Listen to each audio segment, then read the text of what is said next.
First మనకు కావాల్సింది ఏముంది? ఏం అవసరం? మనకు రక్షణ పొందుట అవసరం. రక్షించబడాలి. రక్షించబడాలి అంటే మారు మనసు పొందాలి. ఇప్పుడు జైలధికారికి మారు మనసు వచ్చింది.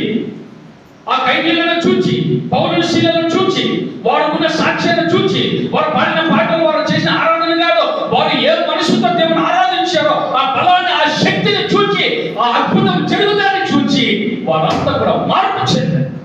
ఆ ప్రియమైన సహోదరి సహోదరుడు, ఈ రోజున మనం ఎంతో ప్రార్థన చేస్తున్నాం, ఎంతో దేవుని ఆరాధన చేస్తున్నాం. కనీసం మన మన కుటుంబాలే, పాప జీవితంలో ఉన్నటువంటి మన వల్ల ఇంకా మార్పు చెందండి.